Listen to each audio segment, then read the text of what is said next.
Donc là, on va passer avec Irène Labéry à la troisième conférence de cette session 2. Alors je vais présenter Irène en quelques mots, puisqu'elle nous a fait un CV très court, très sobre. Donc Irène est DPLG, DPLG, Paris, 74. Alors architecte en Syrie auprès des équipes archéologiques, enseignante en architecture, restauratrice de bâtiments anciens, et parallèlement responsable culturel dans des centres culturels français. Donc je sais à Damas, puisque Irène a vécu à Damas et y était encore récemment, depuis 60 75, voilà. Donc Irène est 76, voilà. Donc voilà le profil d'Irène. Et bien sûr, elle a été longtemps responsable du centre culturel français au niveau culturel, donc à Damas et au Gabon, si je me trompe. Oui, c'est ça, voilà. Mais surtout à Damas. Donc Irène va nous parler sur une question, on poursuit, la grande pratique, entre guillemets, d'où quelle pratique pour la reconstruction. Voilà, je te passe la parole, Irène. Ça marche ? À toi. Ça marche le micro ? J'ai l'impression que ça marche. Attends, je pense que ça va être réglé maintenant. Ça va là ? Le micro marche ? Oui, d'accord. Oui. Approche un peu. Bon, donc en fait je vais reprendre beaucoup de choses qui ont été dites précédemment, et notamment j'ai presque les mêmes images, parce qu'il faut bien... D'abord, toute ma documentation est restée à Damas, donc elle n'est pas accessible. Et deuxièmement, ce qui est accessible autrement, c'est très limité au niveau des plans et tout ça, on est dans la pleine opacité. Mon titre, c'est « Quelle pratique pour la construction ?» La reconstruction, la construction. C'est vraiment le problème des pratiques qui vont déterminer la qualité de ce qui sera fait. Et la première contradiction, c'est l'urgence et la lenteur. C'est l'urgence de faire quelque chose, c'est évident, ça va de soi, les gens ont besoin de vivre, et la lenteur de la construction des systèmes de participation, d'élaboration pour l'avenir, pour les villes, pour tout en fait. Donc c'est ça la contradiction principale qu'on a, l'urgence et la lenteur des élaborations. Alors, comment ça marche ? La flèche à droite. C'est la flèche à droite. Je croyais que c'était en bas. Voilà, d'accord. Bon. Alors, tout d'abord, je voudrais dire que n'importe quelle ville, elle a une vie emblématique, une vie dans l'imaginaire de ses habitants et même au-delà de ses habitants. Les petites villes, elles ont être juste pour leurs habitants, mais les grandes villes comme Damas propagent un imaginaire qui est presque mondial. Donc on ne peut pas négliger l'imaginaire. Alors en ce qui concerne Damas, c'est bien connu, c'est la vieille ville, la mosquée des Omeyyades, tout ça c'est emblématique, ou bien les maisons anciennes. Voilà une cour de maison, là, quelqu'un a fait la restauration ici, et qui est actuellement occupée par des gens déplacés. Mais ça, c'est l'image typique des maisons damascènes. Je prends pratiquement tous mes exemples seront sur Damas, parce que c'est ce que je connais le mieux, et c'est sur Damas que j'ai un peu de documentation. Ça fait partie de l'imaginaire général, ou bien les images de Damas idyllique, ancienne, au milieu de Sarouta. Mais la réalité, évidemment, est bien différente. La ville, je vais faire juste un très bref historique sur la ville contemporaine, disons, à partir du mandat, disons. Elle a été faite dans une idée de ville-jardin par Danger, un monsieur qui s'appelait Danger, qui était géomètre, français, et puis par la suite un japonais, un français, Banshoya et Kochar, en 1968, qui ont fait un plan général, un plan directeur, qui correspond exactement au modèle dominant de l'urbanisme à cette époque, c'est-à-dire une idée très particulière du patrimoine, c'est-à-dire dégager les grands monuments. Le tissu urbain ancien n'était pas considéré comme élément du patrimoine. Et disons que sa réalisation de ville-jardin, qui est tout à fait charmante, sur un Romanet ou Malky ou des choses comme ça, est tout à fait charmante, mais très limitée.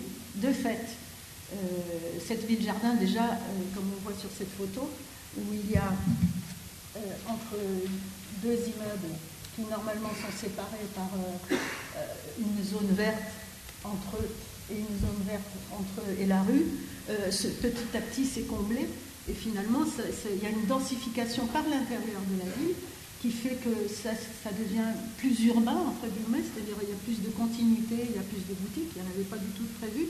À l'époque, les souks étaient tellement forts qu'on n'avait même pas prévu qu'il y ait des magasins dans ces quartiers-là.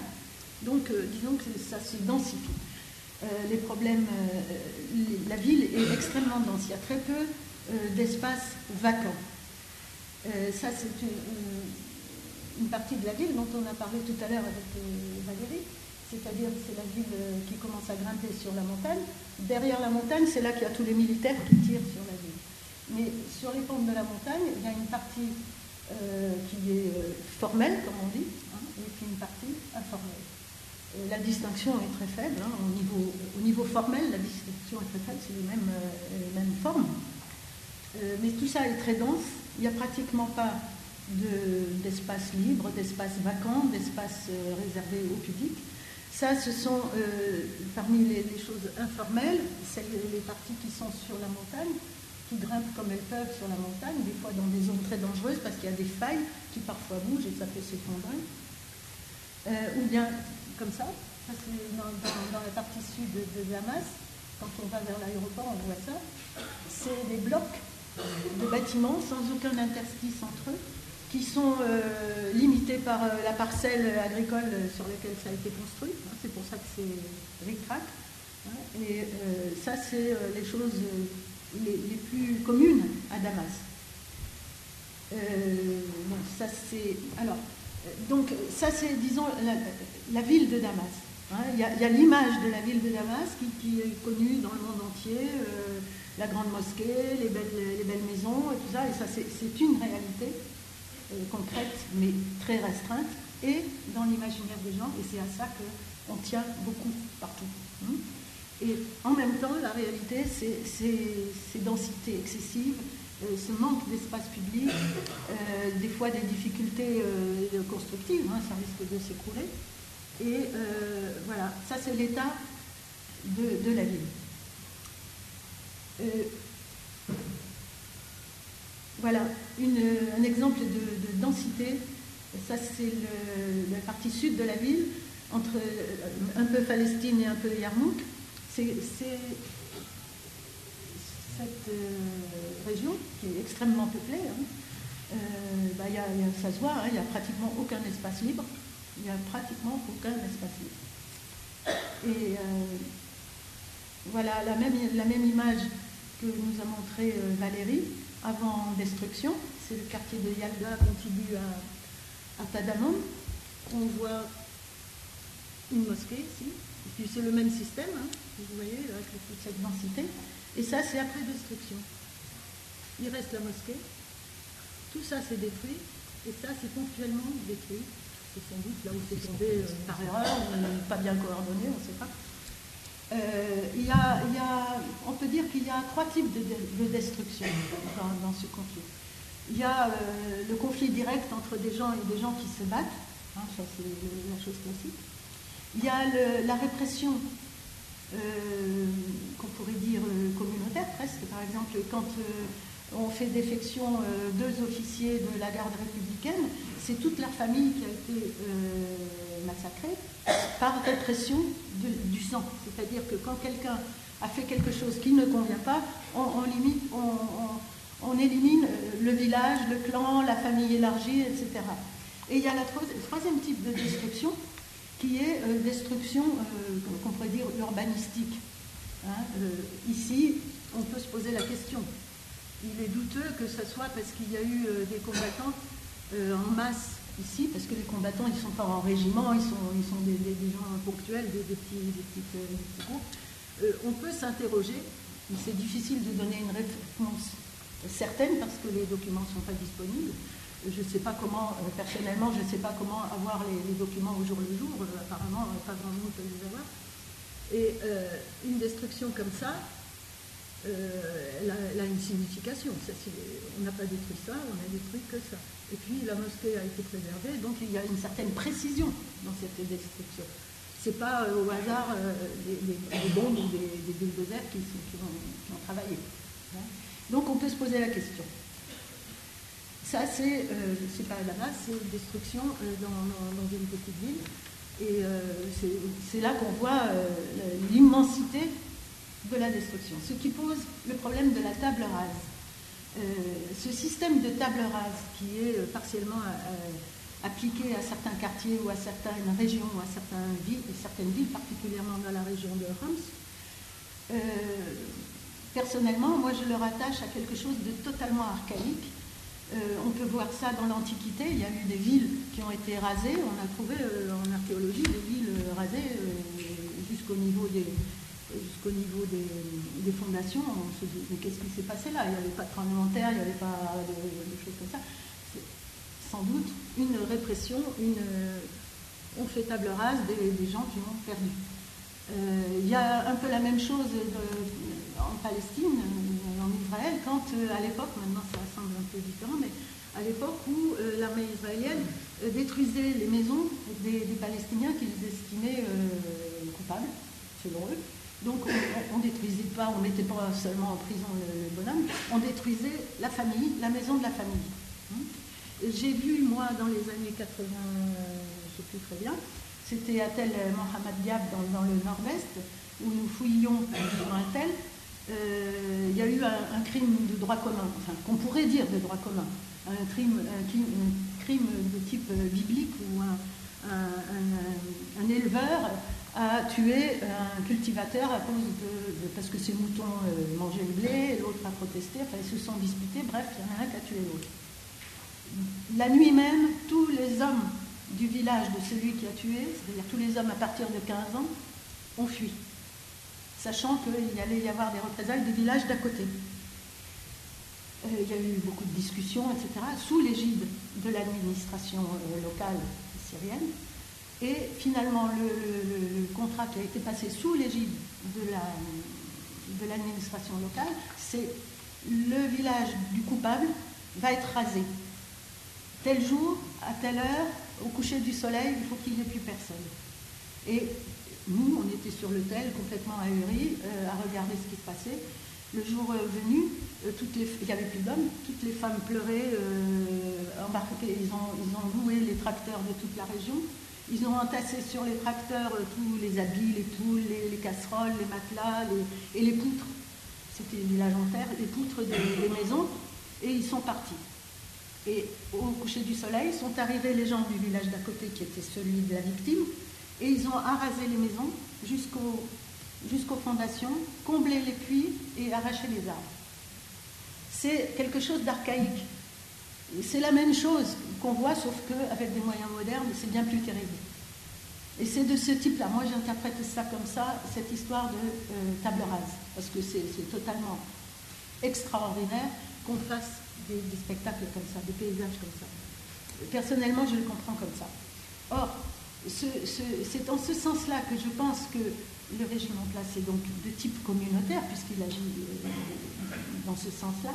Et je pense que la volonté des gens, et ça se traduit par leur révolte, c'est d'être considérés à la fois comme des individus responsables, respectables, dignes.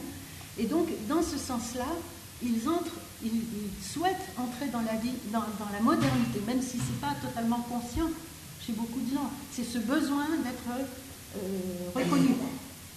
Et c'est aussi pour ça qu'on peut comprendre la réaction des gens dans les quartiers qui risquent d'être rayés de la carte. Quand Valérie expliquait, il y a des gens qui veulent la réhabilitation, des gens qui veulent la destruction. Effectivement, il y a beaucoup de choses comme ça. Dans le milieu de l'architecture et de l'urbanisme, ces débats existent un peu partout dans le monde d'ailleurs. Hein. Mais quels sont les endroits qui sont entrés en révolte le plus? Par exemple, ce que je connais le mieux, c'est les Bassatines Mazé, Bassatines Razi, hein, qui sont effectivement les premiers qui ont été passés au bulldozer. Quand on a détruit au bulldozer les champs de figuier de Barbarie. Tout le monde était stupéfait. Ces champs de figuier de Barbarie, ils ne sont pas habités. Hein, les figuiers de Barbarie, on ne valide pas dedans. Les gens disaient, oui, c'est parce que les gens se cachent dedans. Il y en a qui nous ont dit, oui, mais c'est parce que les gens de la côte, ils vendent des figues de Barbarie, il y a de la concurrence, ils l'ont éliminé. C'est douteux. Et la troisième version, qui est sans doute la bonne, on enlève tout ça pour rendre irréversibles les cultures et donc logique qu'on construise. D'autant qu'il y a des plans là-dessus. Dans le même temps, à l'université de Damas, en troisième année, c'était en novembre 2012, il a été donné aux étudiants comme projet un terrain de 50 mètres par 50 mètres sur ce terrain-là, sur les terrains des figuiers de Barbarie, pour faire un projet de tour. Les étudiants font un projet de tour parce qu'ils veulent des notes, parce que c'est tellement sclérosé qu'on ne se pose pas de questions. Et en fait, c'était le système qui se mettait en place. Il n'y a plus de culture, donc il faut construire. Il faut construire, allez, on construit. Et les étudiants ni les professeurs, personne ne posait de questions. Bon, tout ça pour dire que dans les quartiers concernés, c'est là que la révolte a été le plus énergique. Daraya, les Bassatines, Kassioun, on parlait de Kassioun tout à l'heure. Kassioun, c'est en pleine ville. C'est la photo qu'on voyait avant. C'est ça. Kassioun, il y a eu énormément de manifestations, des manifestations éclairs, parce qu'il n'y a pas le choix, on ne peut pas faire autrement. Il y a eu énormément de choses parce que juste avant le début du problème qu'il y a eu à Dera, de la maltraitance des enfants là, qui ont été torturés, il y avait, les gens de Kassioun avaient reçu une lettre, il fallait que le 31 mars ils aient déménagé. Tous les gens qui étaient sur la bande qui correspondait à une corniche qui doit être faite. Et tout le monde était catastrophé. Alors évidemment, on nous disait, mais oui, mais ça fait des années que c'était prévu et ça n'a pas été réalisé. Mais en attendant, il y avait des gens qui avaient loué, il y avait du monde qui habitait. Avec, légalement, illégalement, avec contrat, sans contrat. Le problème, c'est qu'il y avait des gens. Donc tout le monde était inquiet, c'était vraiment inquiet, et on sentait bien que ça allait exploser. Et quand il y a eu le début des manifestations, la municipalité a décidé de suspendre cette expulsion parce que c'était vraiment limite. Et jusqu'à maintenant, ça n'a pas été fait. Mais par contre, tous les gens qui ont manifesté, il y a eu énormément de dégâts, énormément de gens en prison, tous les jeunes qui ont fait des tas d'actions pacifiques, beaucoup sont morts, et il y en a beaucoup disparus, et il y en a beaucoup qui sont en prison. Et sans compter ceux qui ont fui, qui sont partis. Donc il y a vraiment dans les quartiers qui sont sensibles, au sens ils risquent quelque chose, soit d'être détruits, soit ils ne savent pas très bien en plus, parce que c'est pas limpide ce qu'on va faire, ce qui est décidé. Donc il y a ça. C'est pas par hasard que c'est dans ces quartiers-là qu'il y a eu le plus de problèmes. Alors, je continue. Voilà. Alors là, ça c'est presque anecdotique, ce que je vous montre. Ça c'est le dessin d'un jeune, aussi en novembre 2012. Ça se voit pas très bien, c'est pas un très beau dessin. Mais c'est l'expression de la ville par une jeune fille qui disait, voilà, moi je vois ma ville comme ça, en novembre 2012. Elle habitait dans la Ruta. Les bâtiments détruits, les gens morts, les trucs en flammes, les poteaux électriques par terre, les flammes, les gens qui font la queue pour le pétrole, pour le mazout, et puis un avion qui s'en va, vole vers l'inconnu, il y a écrit. Et ça, c'est révélateur enfin, c'était mes étudiants, c'est comme ça qu'ils voyaient. Alors, les projets. Dans la ville, il n'y a pas de place publique, en fait, ce que j'appelle destinée au public. Il y a des places. Il y a la place de Joméac, qui est un grand rond-point pour les voitures. Il y a la place des Abbassis, qui aurait pu être une place pour les gens, mais qui a été bricolée de façon à ce que ça ne le soit pas. Les espaces vacants sont très peu, et quand il y en a, comme la place de Baramké, ils sont pas du tout consacrés à faire une place destinée au public. Or, les places où le public pourrait vaquer, simplement jouer, ça apparaît du futile dans la situation actuelle, mais c'est important, faire des petites manifestations, avoir une parole politique, critique. Tout ça n'existe pas. Les seuls endroits où les gens peuvent se réunir, ce sont les mosquées, les cours des mosquées. Les mosquées ou les cours des mosquées. Or, les mosquées, depuis plusieurs années, elles sont fermées à clé entre les prières, justement pour éviter ça. Donc tout est verrouillé. Et quand tout est verrouillé, rien ne peut s'exprimer, les bonnes choses comme les mauvaises, les choses contradictoires, tout ça, rien ne peut s'exprimer. Le poids qui pèse sur Damas est énorme, forcément ça explose comme une cocotte minute qui n'a pas de sécurité. Quoi. Le jour où ça explose, pouf, et ça part dans tous les sens, forcément. C'est pas forcément organisé, impeccable des premiers jours. Donc là, c'est un projet, comme je pense la plupart des projets, qui a vu le jour comme ça, sans qu'il y ait eu d'informations, de discussions sur la destination de la place Baranké, par exemple. Je pense que dans les projets, jamais sont présentés sur la place publique le cahier des charges. Qu'est-ce qu'on veut faire à cet endroit-là? Est-ce que cet grand espace de Baranké, qui est unique dans Damas, à quoi va-t-il servir? Comme le disait Valérie, pour qui, par qui et comment? Jamais c'est discuté. Et un beau jour, on a vu qu'il y avait un grand projet. Alors, je ne veux pas discuter du projet lui-même, mais les entreprises qui contractent avec la Syrie, les entreprises internationales en général, bien souvent, elles ont des mauvaises surprises, par exemple, quand ils ne sont pas payés, par exemple. Mais ça, c'est encore autre chose. Mais souvent, ils répondent simplement à une demande d'un État, d'une préfecture, de je ne sais quoi, sans savoir que leur projet est peut-être totalement en contradiction avec l'intérêt urbain. Donc voilà, bon, ça c'est le projet des tours de Damas, de machin, là, de Berge, non, je sais pas comment ça s'appelle. Abrage Sevilla. On ne s'est pas réalisé, il n'y a que le trou. C'est encore.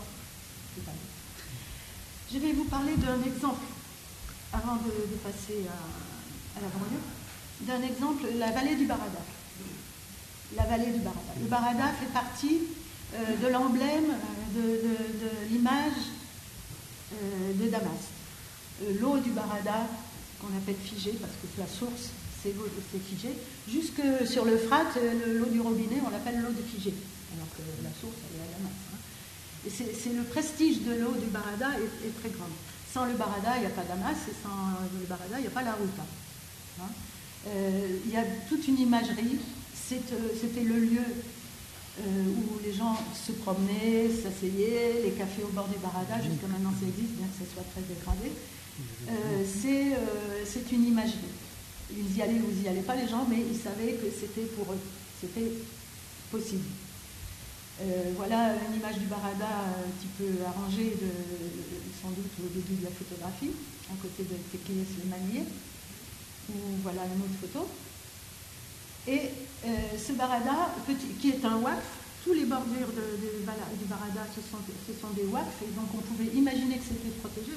Les waqfs, c'est les propriétés qui sont spéciales, qui ont une dédicace à long terme, et qu'on ne peut pas faire ce qu'on veut avec. Malgré tout, ça a été petit à petit empiété, et bien sûr jamais discuté. Le lit du Barada, qui de temps en temps explose, en général il n'y a pas beaucoup d'eau, même des fois il est complètement à sec, mais il lui arrive de déborder. Or, avec la canalisation, tout ça, il n'a plus de bassin d'expansion, ou très très peu. Ça c'est une chose qui n'a pas été prise en compte. Il y a beaucoup de choses qui ne sont jamais prises en compte. La pluridisciplinarité, le travail pluridisciplinaire est très très très défaillant, et jusqu'à maintenant défaillant. Et ça, c'est un retard incroyable dans le pays. Et ces canalisations, les différents travaux qu'il y a eu, ont asséché les sols aux alentours, ont modifié l'hygrométrie des sols, et ça a donné des résultats, en particulier à la Teké Slimanié, qui est un domaine, et vous voyez comment le sol, je ne sais pas si on le voit bien, comment le sol est chahuté, parce que, et ça fait pas très très longtemps, c'est le changement de pression hygrométrique dans le sol. Voilà. Ça, il y a 10 ans, c'était en bon état. Et ça, c'est par négligence du travail pluridisciplinaire, de la concertation entre les ingénieurs qui sont compétents autant qu'ailleurs. C'est pas qu'ils ne sont pas compétents, c'est le manque de coordination. Ensuite, sur les terrains qui autrefois étaient la foire internationale et qui encore avant étaient un champ de course, et qui donc étaient accessibles au public et surtout qui étaient des terrains libres de construction. Là maintenant c'est fini parce que Madame Assad a eu l'idée de faire un truc pour les enfants, je ne sais pas quoi, dédié à l'environnement en plus. Et ce genre de projet, je ne discute pas la forme, bien qu'elle soit un peu bizarre, parce que ça s'appelle la rose de Damas, ça pourrait être vu d'hélicoptère éventuellement, mais surtout ça prive, même si ça se veut un projet social, éducatif, ça prive la ville de son seul espace de réunion entre les deux parties de la ville. Chaque grande ville a un espace prestigieux. Par exemple, New York a Central Park, Londres a Hyde Park, Paris a l'Axe, Louvre, la Défense. Enfin, il y a toujours quelque chose qui permet aux populations de se retrouver de façon emblématique ou physique. C'est là qu'on peut aller. À Damas, il n'y a pas d'autre endroit que cette vallée du Barada, qui aurait pu être rejointe avec la Ruta s'il y avait eu une bonne étude. Et toutes ces choses, il y a aussi un hôtel international qui a commencé à être sur le bassin d'expansion, où il y a encore un grand trou. Et ces choses-là sont difficilement réversibles, c'est-à-dire que ça y est, c'est privé. Toutes ces choses-là ont une signification, c'est habitants de Damas, cette ville, c'est pas la vôtre. Fermez votre bouche, taisez-vous, allez travailler et dormez, et c'est tout. Et ça, c'est une frustration qui n'est pas forcément palpable directement, mais qui existe, et qui depuis des années met la pression sur les gens. Ça fait partie de cette pression qui un jour, à l'occasion des événements de Tunisie ou ailleurs, a pu sortir. Bon, alors c'est chaotique, on est d'accord, mais ça ne pouvait pas être autrement. Là, je montre cette photo qui est emblématique de la dureté de l'espace. C'est pas à Damas, c'est sur la route de Homs, c'est Jeanne d'Arc. Sur cette photo, je ne sais pas si vous arrivez à voir, là il y a le village de Jeanne d'Arc, qui est un village ancien, petit, pas très, très habituel, avec ses voies de communication qui partent de là ou qui aboutissent là, comme vous voulez. Et puis là, il y a un rectangle qui est un lotissement de luxe nouveau. Et bon, alors je ne veux pas juger les gens qui ont acheté une maison là, ils ont trouvé une belle maison, ils sont contents, c'est très bien. Hein. Mais c'est emblématique dans la mesure où, dans cette partie-là, rectangulaire, et dans celle-là, la grande différence, il y a plusieurs différences. La première différence, c'est que dans la partie neuve, dans cette partie rectangulaire de villa de luxe, on est contrôlé à l'entrée. N'importe qui ne peut pas entrer. Dans l'autre, c'est à la sortie qu'on est contrôlé. Les gens qui sont du village, où est-ce qu'ils vont? Qu'est-ce que vous allez faire? Est-ce que vous allez nous embêter? Je ne sais pas quoi. Déjà, c'est une grosse différence. Deuxièmement, le village, lui, c'est quelque chose qui s'est construit peu à peu et qui suit les systèmes de communication, enfin, c'est quelque chose qui correspond au territoire. Tandis que l'autre, c'est une construction totalement artificielle. Je ne juge pas de la forme, mais je traduis la société syrienne avec ces deux choses-là. Des choses extrêmement fermées et séparées. Hein? Et justement, je voulais aborder maintenant le problème des quartiers urbanisés volontairement et des quartiers urbanisés spontanément, plutôt que informels, parce que informel, ça fait appel à des lois, des trucs comme ça, mais ils ont une forme, hein, au sens propre. Donc là, je prends l'exemple de Abbassine et Jobar. Ici, c'est Abbassine, la place d'Abbassine est par là. Par là, c'est les garages pour aller vers le nord, vers Alola, etc. Les immeubles, ce sont des immeubles en fin de compte, c'est bien fait selon les critères de l'urbanisme jusqu'aux années 70, disons. Et derrière, c'est les restes de Ruta qui ont été plus ou moins habités.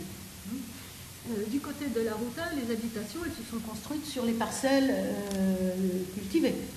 Quelqu'un a construit sur un bout de parcelle cultivée, donc a suivi les limites. Les chemins, ça suit les petits canaux ou ça suit les chemins entre les parcelles. Donc ça garde une continuité, Valérie l'a dit également, ça garde une continuité avec ce qui existait avant. C'est-à-dire, ils traduisent l'histoire du terrain. Ce qui n'empêche pas de dire que les bâtiments sont peut-être abîmés, pas très confortables, etc. Hein, ça, c'est autre chose. Et les bâtiments qui sont ici sont totalement séparés de là et là. Il y a une barrière physique, clôture. Les gens qui sont en haut, ils ont une vue directe là, donc c'est pas très agréable pour ceux-là. Hein. Et ils sont séparés. Je peux mettre ma main à couper que la plupart des gens de ces bâtiments-là n'ont jamais mis les pieds là. Et quand on a fait une analyse avec des jeunes gens sur le vocabulaire formel de cette région-là, par exemple, on a pris ce morceau-là, c'est très riche au niveau formel. Il y a des tas de formes logiques, même si c'est en bloc de béton, pas très joli, etc. Mais tous les éléments formels, architecturaux, sont d'une grande richesse de vocabulaire. Cela, beaucoup moins, parce que c'est répétitif, c'est toujours la même chose, etc. C'est pas très compliqué de faire la communication. Mais qui, dans la municipalité ou ailleurs, réfléchit à ça? Je pense qu'il y a bien des gens qui y pensent, mais ça ne se voit pas. En tout cas, c'est une chose qui peut être faite. Parce que les gens qui sont là, bon, pour l'instant, moi, les gens que je connais ici, ils sont partis parce qu'ils avaient peur. Ici, c'est des militaires, là, c'est fermé, là, il y a des snipers. Donc, ils n'y sont plus. Leur maison détruite ou pas détruite, on ne sait pas. Et s'ils reviennent, on va leur dire quoi? On va leur dire quoi? On va vous offrir un super appartement ou quelque chose comme ça? Ou bien on va leur donner une subvention? Ils vont aller où? Un peu plus loin? Faire du spontané un peu plus loin? On ne sait pas. Et ça, je pense que la responsabilité des ingénieurs, des architectes, des urbanistes, c'est de se pencher sur ce problème qui n'a pas été fait. Enfin, pas à ma connaissance. Enfin, ou pas beaucoup fait. Donc, je me dépêche. Au niveau de... Alors, on dit toujours, on manque de place à Damas. Il faut construire. Il faut construire pour les habitants, certes.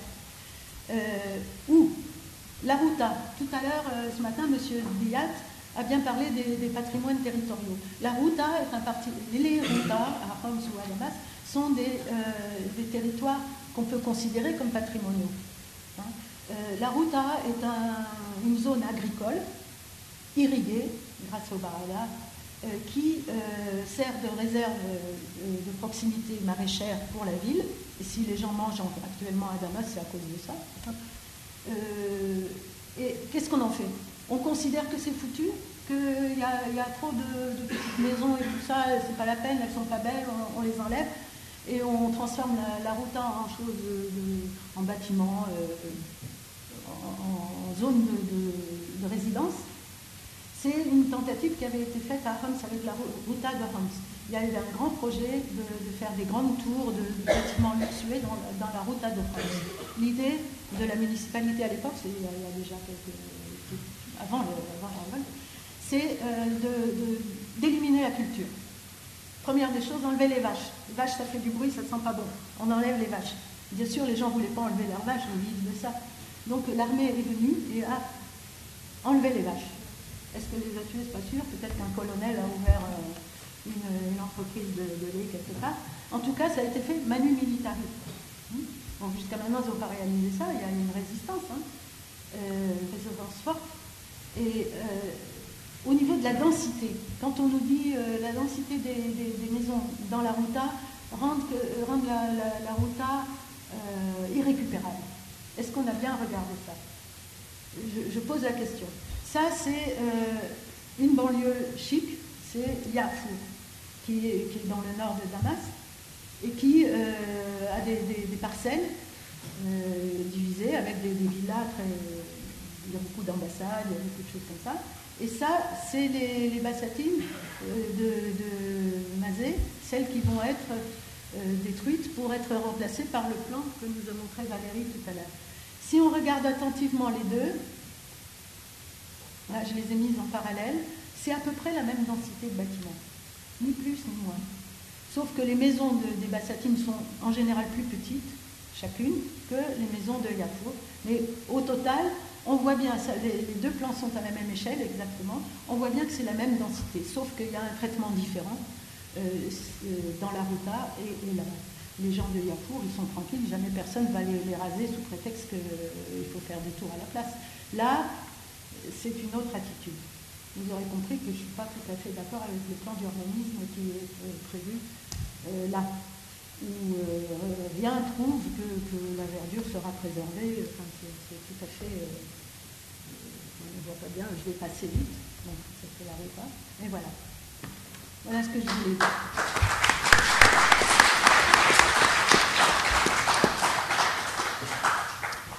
Des questions? Pas de questions? Est-ce possible? Si, quand même. Waïda Ayash. Alors, Waïda Ayash, Architecture Studio. Donc, j'ai une question-réaction. Oui, donc, oui, la première, mais pas là où vous croyez. Donc, je vais parler de nos villes. Et nos villes, ce n'est pas uniquement celles du Moyen-Orient. Ça peut être des villes d'Europe, des villes d'Inde, qu'on vient de l'évoquer. Ça peut être également des villes d'Europe. Elles vivent de préservation et elles vivent aussi de renouvellement. Donc le projet sur lequel que vous avez montré, nous avons été amenés à travailler, se situait dans une optique de renouveler une partie de la ville qui est quand même située à 800-900 mètres du centre et qui est un quartier qui nécessitait d'être requalifié. Nous en parlons aujourd'hui, donc ce n'est pas du tout pour revenir sur le projet, mais la question que je voulais vous poser, c'est est-ce que vous avez des données, puisqu'on est un peu dans ce colloque, dans l'optique d'une réconciliation, j'ai entendu ce terme, je suis suffisamment libanaise pour dire que ça peut arriver, qu'on se réconcilie et qu'un jour on envisage la reconstruction. Donc est-ce que vous avez des données sur le nombre de bureaux qu'il faudrait faire, sur le nombre de logements qu'il faudrait faire et sur je dirais ces données programmatiques sur lesquelles il faut baser les nouvelles constructions de Damas? Et deuxièmement, j'ai un petit commentaire à faire d'architecte et d'urbaniste, c'est qu'on peut envisager aussi une forme de modernité qui à la fois permet de requalifier des villes, mais aussi de préserver l'espace public. Parce que l'espace public, vous avez suffisamment insisté là-dessus, je ne peux que vous rejoindre là-dessus. Mais l'espace public, ce n'est pas forcément un terrain vague. Voilà, donc je veux dire qu'on peut aussi imaginer une modernité qui réfléchisse à la fois sur l'espace public, et Dieu sait si les villes du Moyen-Orient en ont besoin, puisque les personnes qui ont voulu ce changement se sont bien exprimées dans la rue, et aujourd'hui, je pense que les rues ont, dans toutes les villes du Moyen-Orient, une portée symbolique qui est extrêmement forte. Donc l'espace public doit être certainement la donnée numéro 1 de toute requalification des villes, mais aussi il faut qu'on puisse conjuguer ça avec une politique de préservation et une politique de renouveau architectural qui évite peut-être des dérives qu'on a pu voir, des ratages qu'on a pu voir ailleurs, mais qui quand même inscrivent ces pays dans une trajectoire de modernité. Donc je vous interroge, moi, sur les besoins à venir d'une ville de Damas si on considère que la paix est rétablie et qu'on est un peu à l'aube des années 2000 à Beyrouth, on reconstruit. Quels seraient les besoins en bureaux, logements, hôtels, écoles Oui, les besoins, c'est difficile à dire pour une raison simple, c'est que dans ce pays, les données matérielles, les statistiques, je peux vous le dire en tant qu'enseignante, c'est extrêmement difficile que nos étudiants obtiennent même le plan du cadastre. C'est déjà difficile. Les statistiques, les rapports des sociétés, des groupes internationaux qui ont fait des études comme le GIK, etc., ils ne sont pas du domaine public. Moi, j'ai cherché, ça ne se trouve pas facilement. Ce qu'a fait le MAM en quelques années, où est-ce qu'on peut lire ça? Ce n'est pas évident. Les données matérielles ne sont pas faciles à trouver. Est-ce qu'elles ont été faites? Les études de sociologie, qui sont inexistantes dans l'enseignement de l'architecture, qui non seulement inexistantes, mais suspectes, n'existent pas pratiquement. Et tout ça, c'est à construire.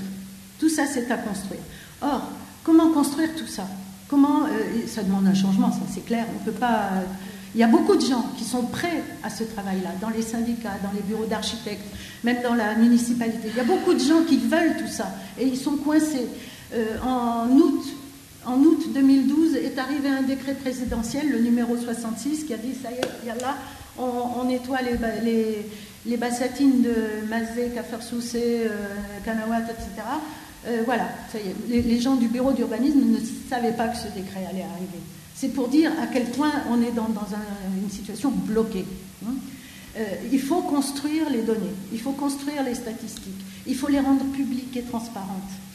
Et deuxième chose, comme on parlait tout à l'heure des déplacés, des gens qui veulent revenir chez eux, hein, ceux qui ne reviennent pas, bon, c'est un autre problème, mais ceux qui veulent revenir, ils veulent revenir.